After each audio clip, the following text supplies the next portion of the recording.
So Billy Graham is dead, the evangelical preacher. He was 99 years old, so a lot of you probably only know him as, an old guy who would occasionally come out of the shadows and say something, or people would talk about him. But when I was a kid, he was like the Pope of America. He was like a fixture on television. He knew all the presidents. He was on talk shows. And if he made a comment about the news, it was news. I mean, he was that kind of important person. Now, in my family, which was a family of liberal East Coast Jews, I think we always looked at him as a little bit threatening. He was that part of America that was different from us and maybe excluded us and maybe was not welcoming to us. My father, I wrote about this in my memoir, The Great Good Thing. My father was a GI during World War II, and the news of the Holocaust, the news that 6 million Jews had been exterminated in this kind of mechanistic way, scarred him for life. It scarred my father for life. He was paranoid. And anything that he saw in politics, he was a liberal, and anything he saw that was conservative, that was religious, that was overly patriotic, he immediately thought that the Holocaust was coming again. And I don't mean that, it wasn't like liberals now, oh, you're literally Hitler. He literally thought it was Hitler, So, I mean, when he would see a character like Billy Graham preaching the gospel, talking to presidents, talking about Jesus, Jesus, Jesus, he just found it very, very threatening. And that was kind of the atmosphere in my house. It took me a long time to realize how entirely nuts this was, and to understand that in many ways it was people like Billy Graham who kept this country sane. It was people like him who brought it back to itself, who reminded it where it came from, of what the underlying ethos of our country was.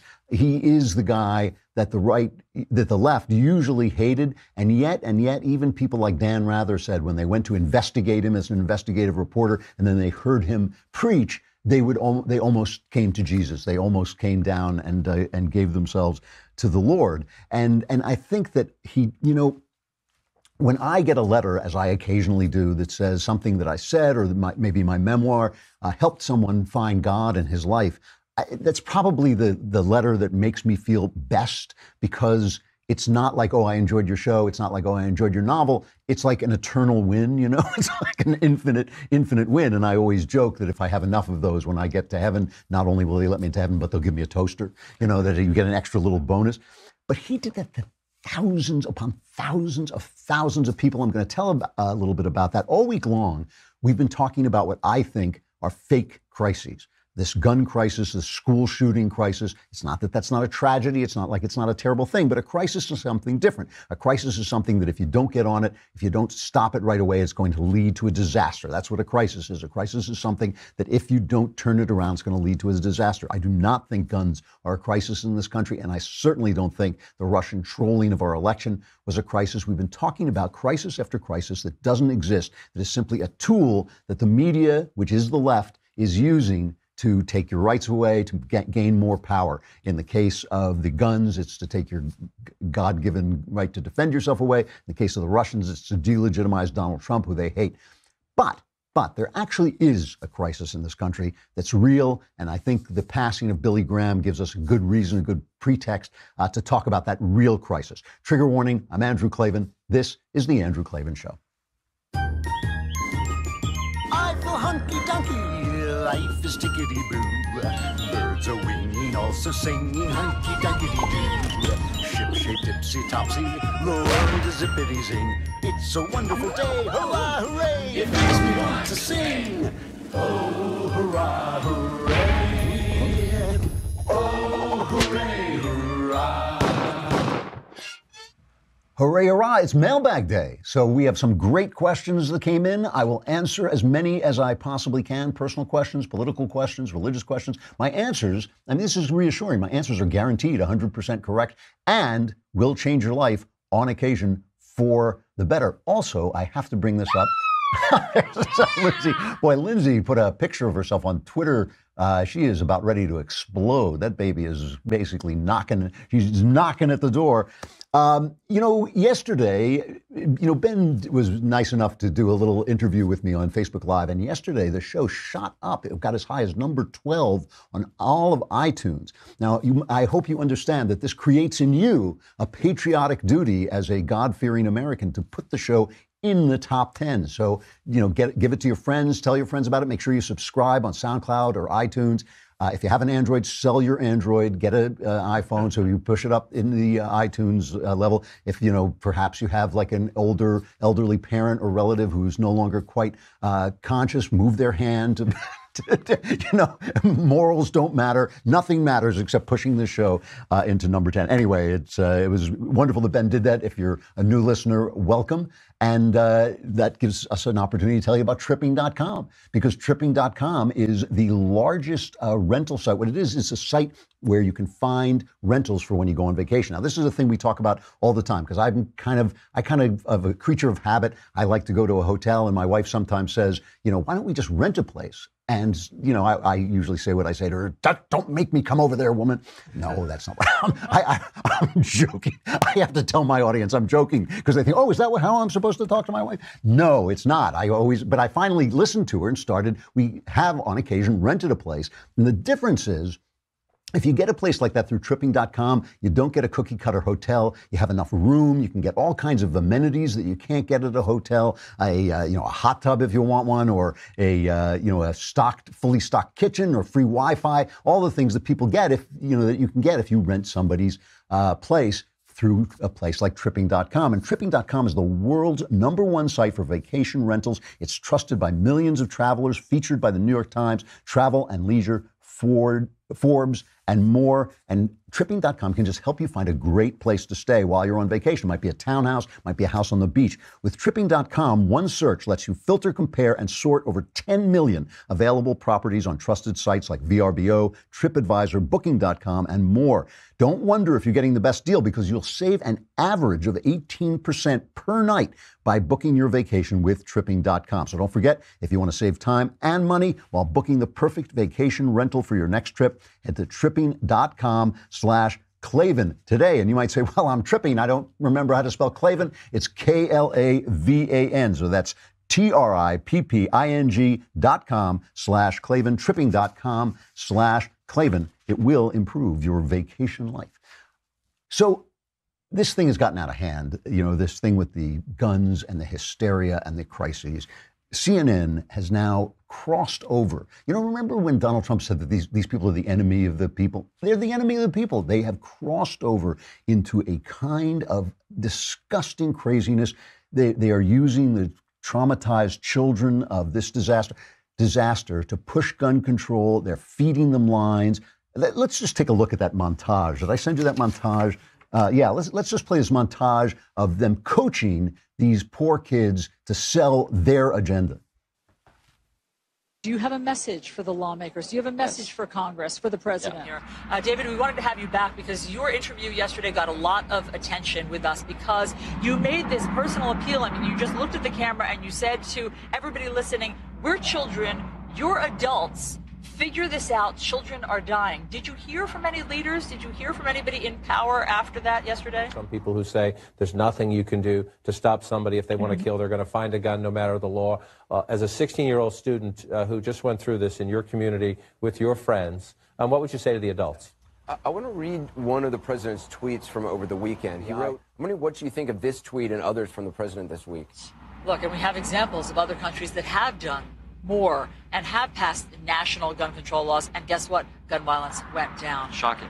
Do you think that you and your friends are going to finally do what it takes to make a difference on this issue?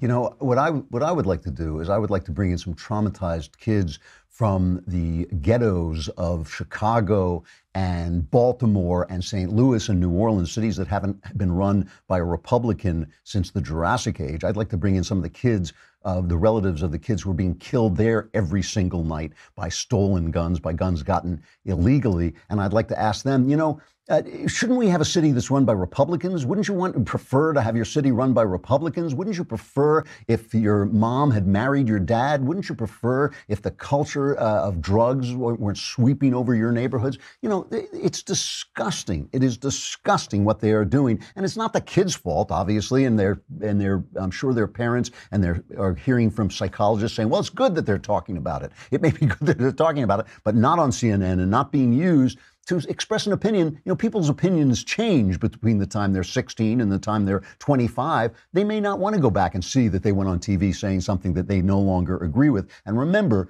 it's not that people don't have a right to be opposed to the Second Amendment and the God-given right to defend yourself. They do have a right to be opposed to that. It's that they're not giving them a chance to hear the other side of the argument, to hear the side about freedom. I mean, this is the same, CNN is the same place where they told us that the lady in North Korea was winning PR victories over Mike Pence, the vice president of a free country. I mean, they're saying stuff about Donald Trump. There was an article in the Washington Post by an assistant professor at the University of Richmond where he was comparing Trump to Perón, the Argentine dictator, Juan Perón.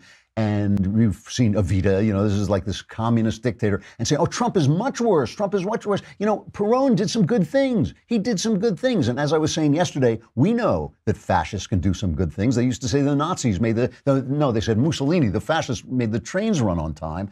Fascists do good things. Kings do good things. Communists do good things. But you're not free when you have those people running your country. So this is a question of freedom versus slavery. And as long as we got people like CNN who think freedom is slavery, we want our guns. And the other thing about this is, again, they're using emotion to tell us there is a crisis. And I'm sorry, but I'm taking this from an article today in the Wall Street Journal by John Carlson. The number of guns in America rose nearly 50% between 1993 and 2013. During the same period, gun homicides fell by nearly 50%. The notion that more guns mean more crime is simplistic and false. And the fact that crime is going up, that these shootings are going up. Here's from USA Today. Since 1990, there have been 22 shootings at elementary and secondary schools in which 2 or more people were killed, not counting those perpetrators who committed suicide. Whereas 5 of these incidents have occurred over the past 5+ years, since 2013, claiming the lives of 27 victims, 17 at Parkland. The latter half of the 1990s decade witnessed 7 multiple fatality shootings with a total of 33 killed, 13 at Columbine. So it's not a crisis. It's a tragedy, and they're using the tragedy, your emotions that are naturally ginned up during a tragedy, as they should be. They're using those emotions to make you feel it's a crisis because they know that in a crisis you might do something stupid like give up your right to defend yourself. And the other crisis about Russia, I'll talk about that in a minute. But first, let us talk about Boll and Branch. If there's something I know about, it is bed sheets. Why? Because I never sleep, but I do go to bed. I lie awake all night, and if you're going to do that, you want really, really comfortable sheets. And same thing is true if you're going to go to sleep. Boll and Branch are comfortable sheets. What makes them unique is each sheet is crafted from 100% organic cotton. And that means Boll and Branch sheets not only feel incredible, but they look amazing. And for some reason, when you wash them, they get softer and softer. I don't know. They start out really nice, but then they get better and better. Since Boll and Branch sells exclusively online, you don't pay that expensive retail markup. So you get it's half the price for twice the quality. You'll love these sheets. Try them for 30 nights and see for yourself. If you're not impressed, return them for a full refund or send them to me. I'll wash them and use them myself. Anyone who sleeps on Boll and Branch sheets loves them. That's why they have thousands of 5-star reviews. The New York Times, Forbes, the Wall Street Journal all rave about them. And 3 U.S. presidents have Boll and Branch sheets. We don't know. They won't tell us who they are. Go to bollandbranch.com today and you'll get $50 off your first set of sheets plus free shipping in the U.S. when you use the promo code Klavan. And you think to yourself, I'm so comfortable, I forgot how to spell Klavan. It's Klavan. That's no E's. There's no E's in Klavan. That's why I'm up all night, because I never take any E's. There's $50 off plus free U.S. shipping right now at bollandbranch.com. It's spelled B-O-L-L, right? Because it's cotton. Bollandbranch.com, promo code Klavan. Bollandbranch.com, promo code Klavan for $50 off a really comfortable set of sheets. The other crisis they're ginning up is the Russian crisis, and I'm going back to CNN because this is criminal. CNN did something so despicable yesterday. They went to a ordinary human being who voted for Trump and basically accused her of colluding with the Russians. This is after Rod Rosenstein said that in the indictment of 13 Russian trolls, no Americans, including Donald Trump, wittingly sided with the Russians or colluded with the Russians. They go to this ordinary woman, they show her house, they tell her name, they dox her basically, and listen to this bullying piece. I mean, this guy is going to have to answer for this at some point in the big court upstairs. You know, listen to what this guy does to her. But what part of it in this is a cover-up? What, you saying that's not true, or what? The Russians, I don't care if they were involved or not. That to me is the least important thing. But they were involved with you. Did you guys know that? They weren't involved with us. You know, just make sure that you report it correctly, that, you know. But you guys were involved with being patriotic, right? Very, very patriotic, but not... Being Patriotic was the group that contacted and helped organize some of these activities that you posted on your own Facebook account. Those were legitimate. Those were Russians. They were not Russians. I don't go with the Russians. That group was Russian. I have nothing to do with the Russians. Well, apparently you did. No. Maybe you didn't know it, but you did. When you're talking like this, I don't want to have anything to do with you. Well, I'm talking what's Those people based on that were with me were all Trump supporters. Very, very much so. And okay? all apparently following the direction of groups that were associated with Russians who were actually infiltrated. BS. And please report that. I don't believe that. I know all the people that were with me, okay? They were at my meetings. They're all Trump supporters, okay? Mm-hmm. This guy ought to go home and look in the mirror if he wants to see what a lowlife looks like. Because yesterday we played CNN covering an anti-Trump rally ginned up by the Russians that the Russians had done, and they were covering it like it was a revelation, like it was expressing the will of the people. Why didn't we get this guy's address? You know, John Nolte once said to me, Nolte over at Breitbart, the late John Nolte, because he used to be here. We were having dinner one night, and he said, every time these guys come out and expose something about an ordinary American, we ought to have an organization that researches them and finds out who they're sleeping with and finds out what porn they use. You know, because it's an obscene thing to do, but it's all to tell you that your vote was helping the Russians, that if you voted for Donald Trump, you know, you are a bad guy. So because of the death of Billy Graham, I want to talk about something that has been on my mind for a while. It's about what is a crisis in this country. Because, you know, Steven Pinker, who's a writer that I like, I think he's a psychologist or a psychiatrist, but he writes science books. And he's got this new piece about the Enlightenment. And I'm going to come back to Pinker. And the reason, I want to make it clear that the reason I'm using Pinker is he's an entertaining writer, he's an intelligent man, and as far as I know in the public sphere, I don't know him privately, but as far as I know in the public sphere, he's a man of goodwill. And I think he's doing things that are wrong, and I'm going to point that out, but I think he's a person of goodwill. And, you know, somebody that I'd love to have him on the show. If we can get him on the show, I'd love to debate him about it. But he wrote this piece in the Wall Street Journal, I guess, kind of promoting his new book about the Enlightenment.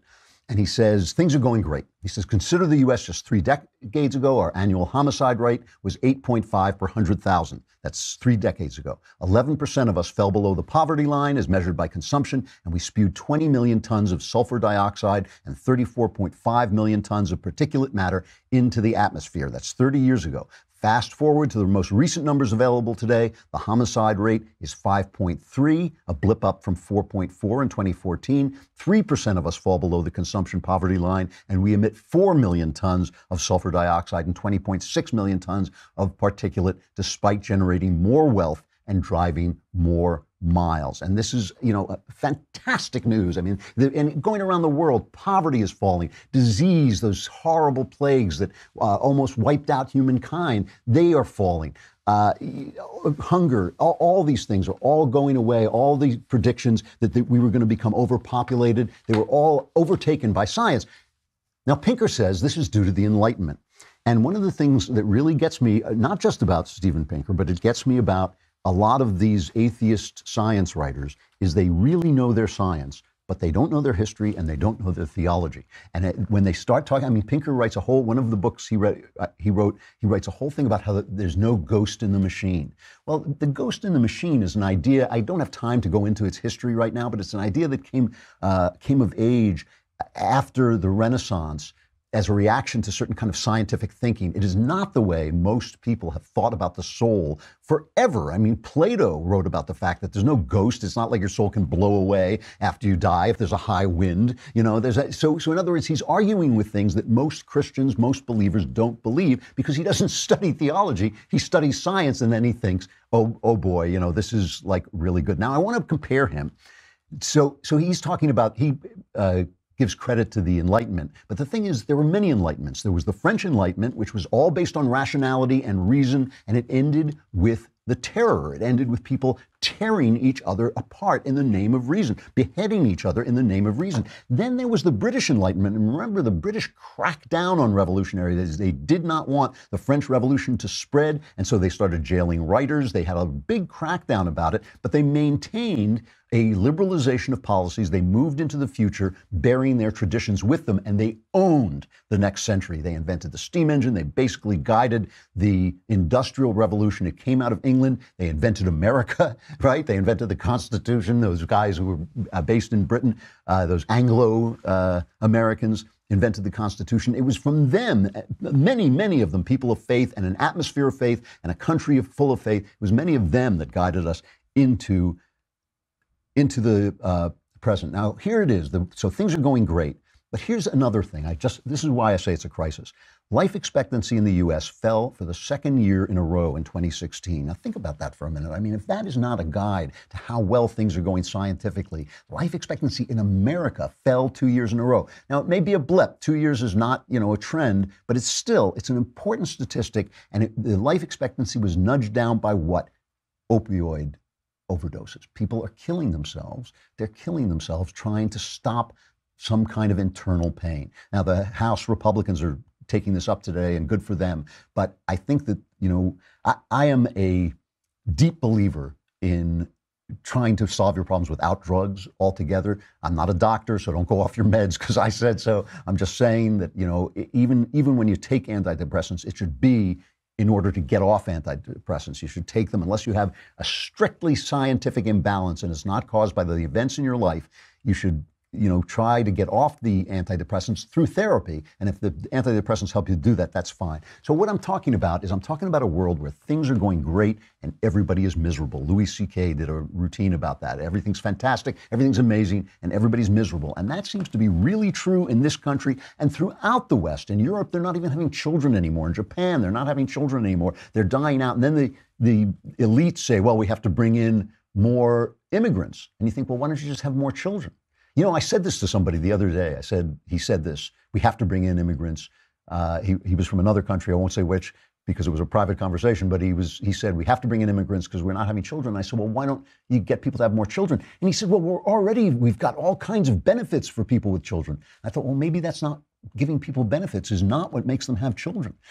Maybe it's hope and a sense of themselves and a sense of a mission in life and a sense of purpose. I want to play for you Billy Graham at his peak. And I want to compare him to Pinker and some of these other guys. And again, I think Pinker is a wonderful writer and a man of goodwill, but I just think he's wrong. I think the way he thinks is wrong.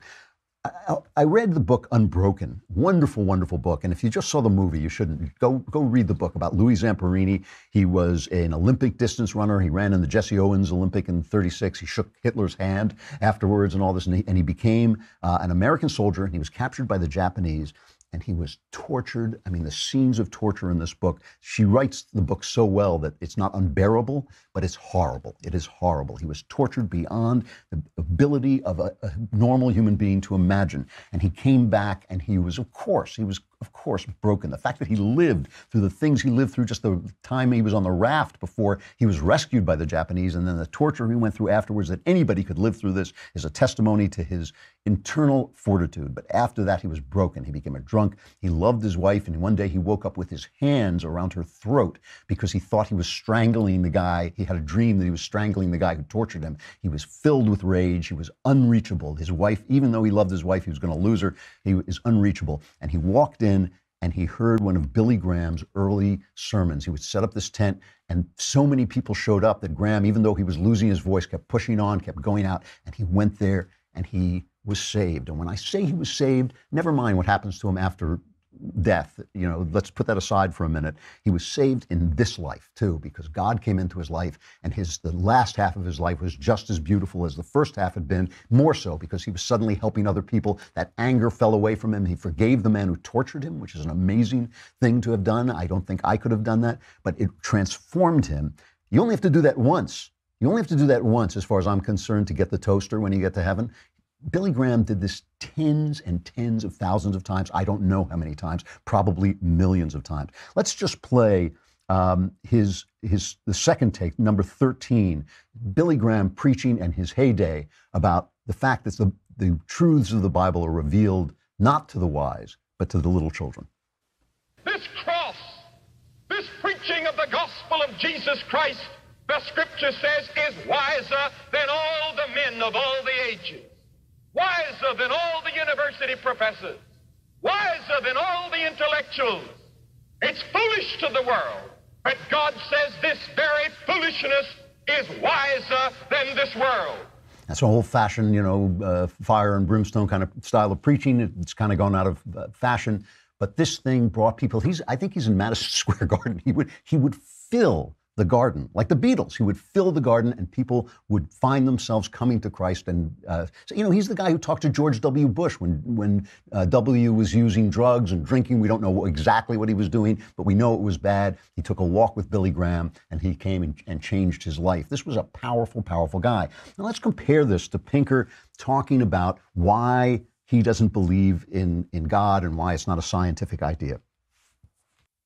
I think that using the word God or the attitude of faith toward that which you don't know is a cop-out. It's a way of slapping a label onto something rather than trying to understand it. Or, since we may not understand everything, just say there's some things we don't understand.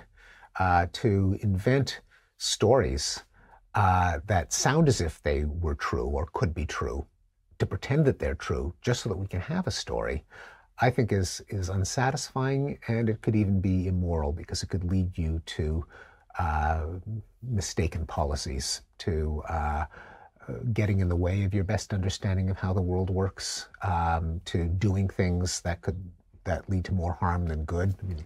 And this is a narrative that a lot of these guys, Sam Harris to Christopher Hitchens, a guy whose prose I just loved, sell. And the way it works is they compare the best of science with the worst of religion. So they compare, a cure for diseases from science, and then they compare a Christian bigot who goes out and hurts somebody in the name of his religion. If instead they compared the atom bomb to the Christian charity, then they would have a harder argument to make. No science. There is no science for taking the rage out of Louis Zamperini's heart. And the other thing they talk about is they'll point to the brain and they'll say, here's a light that goes off when you experience God, so therefore that's where God lives. And I say, well, here's a light that goes off in your brain when you experience rain. I could touch that and make you experience rain, but you wouldn't get wet because it wouldn't be true. The question is not whether you experience God in your brain. The question is, are you experiencing something real? Now, how do you know that? How do you know that something you experience that's subjective is real? When I first met my wife, I picked her up hitchhiking. She got in my car. I knew exactly that I had found the woman of my dreams. 40 years later, we've had one argument in 40 years. I adore her to this day.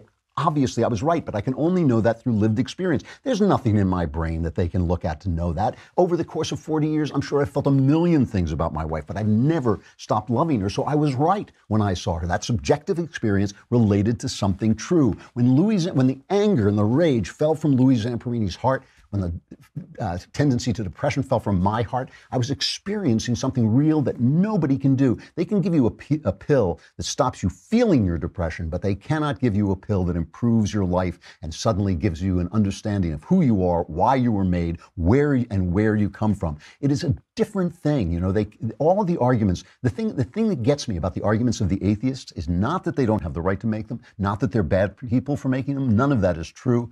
what gets me is their arguments are not very good. I've heard Sam Harris. Sam Harris would say, well, there are books that disagree. You know, the Quran says you can't believe that Jesus is the Son of God. The Bible says you have to. Well, there are books on science that disagree too. And science has changed his mind and science has been wrong. That's a ridiculous thing to say. I mean, I'm just saying, it's not that Harris is a bad guy, you know, that has nothing to do with it. I'm just saying it's not a good argument. Whereas the argument that of Louis Zamperini's inner life is an argument. That actually is an argument. It's circumstantial. You know, when you go in, people watch TV and they hear somebody say, that's just circumstantial evidence. So they think circumstantial evidence is no good. But if you go into a court of law and you serve on a jury, they will explain to you that some circumstantial evidence is dispositive, is proof. If you look out the window and there's snow and you walk away and you come back and there are footprints in the snow, somebody walked in the snow. That's circumstantial evidence. The evidence of what God does in people's life is evidence. It lasts over time. Just like my love for my wife, it lasts over time and it can be experienced. These guys, without meaning to, without being bad guys, are contributing to this crisis in America. When you tell people that they're just a bunch of chemicals and they can solve their problems by opiates, they're going to die of opiate overdoses. When you tell them that there's no purpose to their life, that nobody made them, nobody loves them, their sense of right and wrong is just a kind of random relative idea, you take away from them every single thing they have of value, everything they have of value. Their house is not valuable. Their love is not valuable. Nothing is valuable if they themselves are not there. If you tell them they have no free will, they have no soul, they have no spirit. These guys, with all the best wishes in the world, thinking that they're saving us, are really starting a crisis. And it is what makes it a crisis. I know I always come back to the media, but it's the media's fault. What makes it a crisis is that when they make these bad arguments, the media makes them famous because they are saying what the media wants you to believe, that there's no God, there's no purpose, you have to depend on the state for everything. You're going nowhere. They are wrong. And that's a crisis. Billy Graham is silenced. God is still speaking. If America stops listening, that will be the real crisis. We got the mailbag coming up. I got to say goodbye to Facebook and YouTube. But come to the Daily Wire and subscribe. It's a lousy $10 a month. You can be in the mailbag, and I can solve all your problems as well for a lousy $100. You get the Leftist Tears tumbler, which fills up like magic every time I speak. Come on over to thedailywire.com. We got the mailbag coming up.